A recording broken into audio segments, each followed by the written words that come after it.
हूँ doctor Asma. Welcome to magical doctor mom.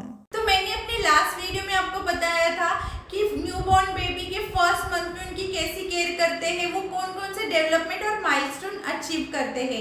मेरे आज की वीडियो में मैं आपको बताने वाली हूँ 1 मंथ से 2 मंथ का बेबी होने तक उनकी केयर कैसे करते हैं, वो कौन कौन सी नई चीजें करना सीखते हैं, वो कौन कौन से डेवलपमेंट और माइलस्टोन अचीव करते हैं। तो पूरा वीडियो जरूर देखिए। तो जब आपका बेबी 6 वीक का हो जाता है यानी 6 हफ्ते का हो जाता है तो उसे 3 वैक्सीन लगते हैं। एक पोलियो का होता है, एक रोटा वायरस का होता है और एक डीपीटी का वैक्सीन होता है। तो ये तीनों वैक्सीन बहुत ही ज़्यादा इम्पोर्टेंट है। तो जब आपका बेबी 6 वीक का हो जाएगा तो आप यहाँ से जाके बेबी को ये वैक्सीन दीजिए। अगर आपने अब तक ये वैक्सीन बच्चे को नहीं दिया है तो इमीडिएटली जाके ये वैक्सीन आपके बेबी को दीजिए। बहुत ही ज़्यादा इम्पोर्टेंट वैक्सीन है। वैक्सीनेशन के ऊपर मैंने एक वीडियो बनाया है जिसमें पेनलेस वैक्सीन क्या होता है, पेनफुल वैक्सीन क्या होता है, वैक्सीन के बाद बेबी की कैसी केयर करते हैं, ये सारी चीजें मैंने उसमें बताई है। तो ये वैक्सीन का वीडियो भी आप जाके जरूर देखिए, आपको बेबी की वैक्सीनेशन के लिए वो वीडियो काफी हेल्पफुल होगा। नेक्स्ट है बेबी का वेट। तो जैसे फर्स्ट मंथ में बेबी का 20 से 30 ग्राम वेट गेन होता है हर दिन, वैसे अभी भी आपके बेबी का वेट गेन होता है 20 से 30 ग्राम। तो पूरे महीने में आपका बेबी का 800 ग्राम से 1 kg में वेट गेन होता है। ये हर बच्चे में अलग अलग होता है, किसी का कम होता है, किसी का ज्यादा होता है, ये बिल्कुल नॉर्मल है। नेक्स्ट है फीडिंग टाइम। तो पहले बच्चे हर 2 से 3 घंटे में फीडिंग के लिए उठ जाते हैं या उनका फीडिंग का डिमांड होता है, पर अब बच्चे 3 से 4 घंटे भी बिना दूध के रहते हैं। अगर वो ब्रेस्ट मिल्क के ऊपर है, अगर वो फॉर्मूला मिल्क पीते हैं तो वो अभी 4 से 5 घंटे के गैप से फिर से उनका फीडिंग का डिमांड करते हैं। तो ये एक चेंज अब आपको सेकेंड मंथ के बेबी में देखने मिलता है। रात में भी कुछ बच्चे बस 1 या 2 बार ही दूध के लिए उठते हैं, कुछ बच्चे बस 1 ही बार उठते हैं। तो फीडिंग टाइम जो बच्चों का होता है ये सेकेंड मंथ में बहुत ही ज्यादा चेंज होता हुआ नजर आता है। नेक्स्ट है रिफ्लेक्सेस। तो बच्चों के सेकेंड मंथ में जो रिफ्लेक्सेस होते थे वो डिसअपीयर होना स्टार्ट हो जाते हैं।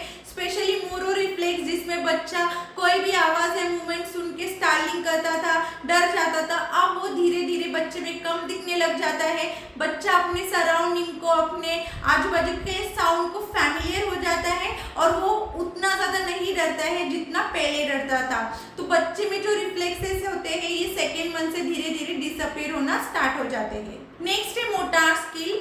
तो बच्चे के रिफ्लेक्सेस डिसअपीयर होने स्टार्ट हो जाते हैं और सेकेंड मंथ से उनके मोटार स्किल डेवलपमेंट होना स्टार्ट हो जाता है।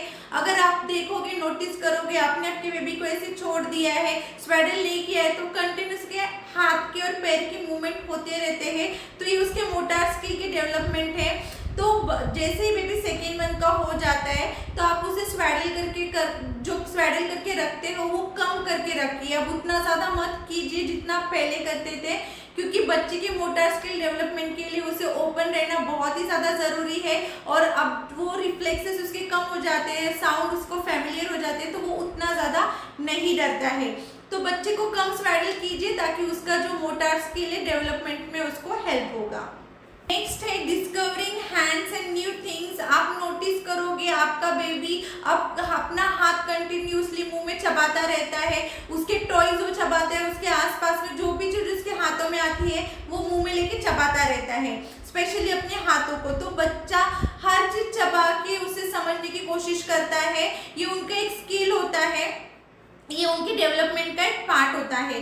इस वक्त आपको एक चीज का ध्यान रखना है, आपके बेबी के आसपास जहाँ तक उसके हाथ पहुँच रहे, आपको ऐसी कोई भी चीज नहीं रखनी है जो वो मुंह में उठा के उसे वो स्वेलो करके उनमें वो चोकिंग का प्रॉब्लम हो सकता है।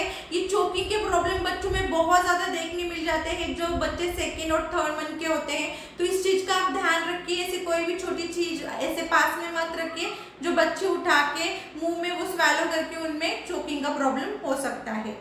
नेक्स्ट है सेल्फ सूदिंग। तो बहुत बार आप नोटिस करोगे कि आपने आपके बेबी को सुलाया था पर उठने के बाद वो रो नहीं रहा है, बल्कि अपने फिंगर या थंब को मुंह में लेके सक कर रहा है। तो इसे सेल्फ सूदिंग कहते हैं, जिसमें बच्चा अपने आप को काम करता है अगर उसे अपने आसपास कोई नहीं दिख रहा है या फिर वो डरा हुआ है। तो ये एक उसके डेवलपमेंट का पार्ट होता है, पर ये जरूरी नहीं कि हर बच्चे में ये हो, किसी किसी बच्चे में ये नहीं भी होता है, कुछ बच्चों में ये होता है।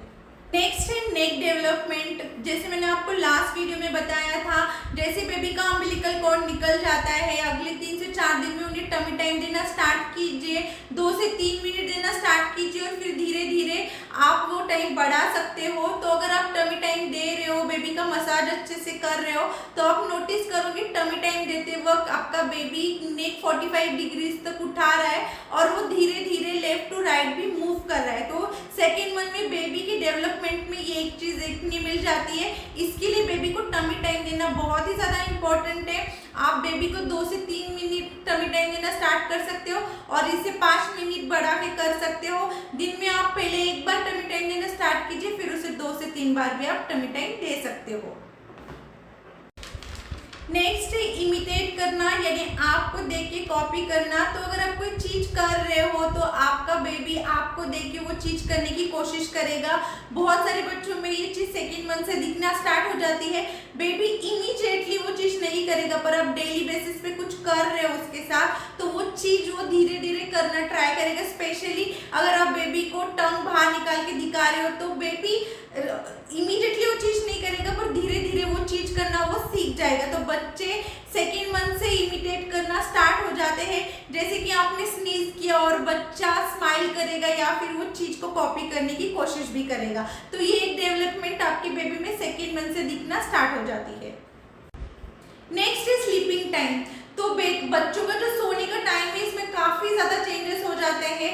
बच्चे जो कंटिन्यूसली पहले 2 से 3 घंटा सोते थे, अब वो उतना देर नहीं सोते हैं, उनका नैप टाइम काफी कम हो जाता है और बच्चे रात में ज्यादा देर सोते हैं। बहुत सारे बच्चे 3 से 4, तो कुछ बच्चे 4 से 5 घंटे भी सोते हैं। तो ये एक चेंज आपको बच्चों में दिखने लग जाएगा। बच्चों को अभी दिन और रात में का डिफरेंस समझता है। बच्चे दिन में कम सोते हैं और रात में ज्यादा देर सोने लग जाते हैं। मेरा खुद का बेबी दिन में कम सोता था और रात में कंटिन्यूस 3 से 4 या 4 से 5 घंटे सोता था। वो 1 या 2 बार ही रात में उठता था।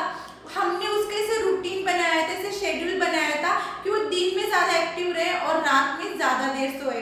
तो इसके ऊपर भी मैं नेक्स्ट फ्राइडे को एक वीडियो डालने वाली हूँ, तो वो भी आप आके जरूर देखिए कि आपको क्या करना चाहिए कि बच्चे दिन में ज्यादा एक्टिव रहे और रात में ज्यादा देर सोए। नेक्स्ट है आई साइट। तो इस मंथ में आपके बेबी की आई साइट भी काफी ज्यादा स्ट्रॉन्ग हो जाती है। लास्ट मंथ में बेबी को बस 8 से 10 इंच की दूरी का दिखता है, पर अब आपके बेबी को जो दिखने की दूरी है वो बढ़ जाती है। बच्चे को कम ब्लर दिखाई देता है और ज्यादा क्लियर दिखाई देता है। बस उतना ही नहीं बल्कि इस मंथ में आपके बेबी को कुछ कलर्स भी दिखने स्टार्ट हो जाते हैं। जैसे डार्क कलर होता है, dark red colour, yellow colour, तो बच्चों को वो कलर्स भी दिखने लग जाते हैं। बच्चे इस मंथ में चीजों के ऊपर फोकस करना सीख जाते हैं। वो एक ही चीज को स्टेयर करते रहते हैं, उसके शेप को समझने की कोशिश करते हैं। बहुत बार आप देखोगे कोई पर्टिकुलर टॉय को पकड़ के देखते रहते हैं, तो वो उनकी आईसाइट स्ट्रांग होती है, तो वो चीजों पे फोकस करके वो चीज को देख के समझने की कोशिश भी करते हैं। ये एक आपके बेबी में आपको डेवलपमेंट में चेंजेस में दिखाई देगा। तो आप आपके बेबी को जो कुछ जगह है तो गार्डन में लेके जाइए, अलग अलग जगह पे लेके जाइए। उसे सब कुछ नहीं समझ में आता है क्या है, पर इससे उसका ब्रेन डेवलपमेंट भी होता है और वो नई नई चीजों को एक्सपोज होना भी सीख जाता है। तो ये एक डेवलपमेंट आपके बेबी में आपको देखने मिलेगा। बस उतना ही नहीं, पहले बेबी आपको सिर्फ स्मेल से, साउंड से पहचानता था, अब वो आपको प्रॉपर्ली आपके फेस से भी रिकॉग्नाइज कर सकता है। अगर आप बहुत देर के बाद आपके बेबी के पास जाओगे तो आप देखोगे वो आपको देख के स्माइल कर रहा है, रिस्पॉन्स कर रहा है, क्योंकि अब वो आपको आपके चेहरे से भी पहचानना सीखता है, क्योंकि उसकी आई साइट काफी ज्यादा स्ट्रांग हो गई है। नेक्स्ट पॉइंट है साउंड। तो आपका बेबी फर्स्ट मंथ में बस आपको एक ही आवाज सुनाई देती थी, वो थी बेबी के रोने की, पर अब वैसे नहीं है। आपका बेबी अलग अलग साउंड निकालना सीखता है। जब आप उससे बात कर रहे हो तो आपको अलग अलग साउंड में रिस्पॉन्ड करना भी सीख जाता है। तो आप कंटिन्यूसली आपके बच्चे के साथ बातें कीजिए, उसे स्टोरी रीडिंग कराइए, उससे कुछ भी अलग अलग जो भी आपको समझ रहा है उससे बातें कीजिए, वो आपको रिस्पॉन्स करना सीखता है। ये बहुत बड़ा एक डेवलपमेंट आपके बेबी में दिखने मिलेगा। उसके रोने के पैटर्न भी अलग होते हैं। अब आप समझ सकते हो कब उसे भूख लगी है तो वो रो रहा है, कब उसका नैपी चेंज करना है इसलिए वो रो रहा है, या फिर उसे कोई और प्रॉब्लम है। तो उसके साउंड में भी आपको डेवलपमेंट दिखाई देगा। वो बस आपको रिस्पॉन्स ही नहीं करेगा बल्कि उस साउंड के थ्रू अपनी इमोशंस भी आपको बताने की कोशिश करता है। तो ये एक बहुत बड़ा आपके बेबी में डेवलपमेंट वो अचीव करता है सेकेंड मंथ से। नेक्स्ट है रिकॉग्नाइज करना, पहचानना। तो पहले बच्चा ज्यादा करके लोगों को स्मेल से, आवाज से पहचानता था, पर अब वो सबको उनके चेहरों से पहचानने लग जाता है, आवाज से पहचानने लग जाता है। अब उसे अपना नाम भी पता है, अगर आप उसको उसके नाम से बुलाओगे तो वो उस डायरेक्शन में देखने भी लग जाएगा।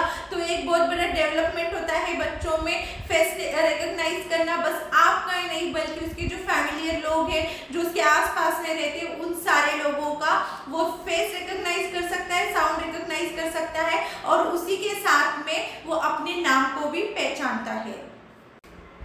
तो नेक्स्ट डेवलपमेंट है स्माइल। तो जो फर्स्ट मंथ में बेबी स्माइल करता था वो आपको इमिटेट करता था, आपको देख के कॉपी करता था, पर जो अब बच्चे की स्माइल होती है वो एक सोशल स्माइल होती है। जब आप उसका नाम लेते हो या वो आपको देखता है या आपका आवाज सुनता है तो वो रिस्पॉन्स में आपको स्माइल करता है। ये उसका एक बहुत बड़ा डेवलपमेंट होता है, इसे सोशल स्माइल कहते हैं। वो उसका एक इमोशन का पार्ट होता है, वो रिस्पॉन्स करता है आपको स्माइल करके। तो जो ये वीडियो आप देख रहे हो मेरे बेबी का वीडियो है, जब वो 7 वीक का था, तो जब मैं उसका नाम ले रही हूँ तो वो रिस्पॉन्स कर रहा है, वो स्माइल कर रहा है, मेरी आवाज को पहचान रहा है, मेरे चेहरे को देख के खुश हो रहा है। मेरे घर वाले जब भी उसके साथ बातें करते थे तब वो रिस्पॉन्स करता था, अपने नाम को रिस्पॉन्स करता था, स्माइल करता था। तो ये सारी चीजें आपके बच्चे भी कर सकते हैं। बस उनके साथ ज्यादा से ज्यादा टाइम स्पेंड कीजिए, उनके साथ प्ले टाइम रखिए, उन्हें स्टोरी सुनाइए, उन्हें देख के हंसिए, तो वो भी ये सारी चीजें करना सीखेंगे। अब जितना टाइम बच्चा जगह है उसके साथ में स्पेंड करोगे तो उनका ब्रेन डेवलपमेंट भी अच्छा होगा और वो सारे माइलस्टोन बहुत जल्दी अचीव करना सीख जाएंगे। तो मैंने सारे पॉइंट्स आपको यहाँ पे बताए कि 2 मंथ्स में बेबी क्या क्या करना सीखता है। इससे अलावा भी आपके कुछ क्वेश्चंस होंगे तो आप वो मुझे कमेंट बॉक्स में पूछ सकते हो। आयान आयान आपको मेरा वीडियो कैसे लगा ये कमेंट बॉक्स में जाके मुझे ज़रूर बताइए। तो प्लीज़ मेरे चैनल को लाइक कीजिए, शेयर कीजिए, सब्सक्राइब कीजिए और बेल नोटिफिकेशन को जाके क्लिक कीजिए ताकि न्यू वीडियोस आने पे आपको पता चले। Have a good day. Thank you for watching.